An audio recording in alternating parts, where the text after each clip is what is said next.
আর একটা কথা, জবাব দেওয়ার আমাদের সময় এসেছে। কি জবাব দেওয়ার সময়?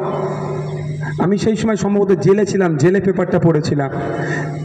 আমাদের মতুয়া সমাজের ধর্মগুরুদের নামকে নিয়ে খিল্লি করেছিল, মনে আছে? এই কাদের মনে আছে? হাতটা তুলে দেখান একটু। মনে আছে তো? ঠাকুর হরিচাঁদ ঠাকুর, ঠাকুর গুরুচাঁদ ঠাকুরের নামকে নিয়ে খিল্লি করেছিল, মনে আছে তো?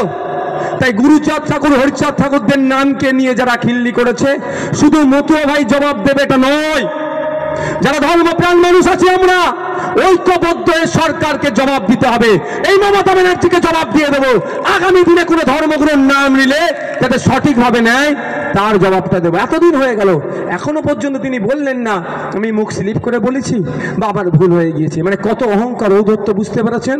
তাই একদিকে ঠাকুর হরিচাঁদ ঠাকুরের, ঠাকুর গুরুচাঁদ ঠাকুরের ভক্ত থাকবে, আর একদিকে ফুরফুরা শরীফ পীর আবু বকর সিদ্দিক রহমতুল্লাহর ভক্তরা থাকবে। হাতে হাত মিলিয়ে আমরা এই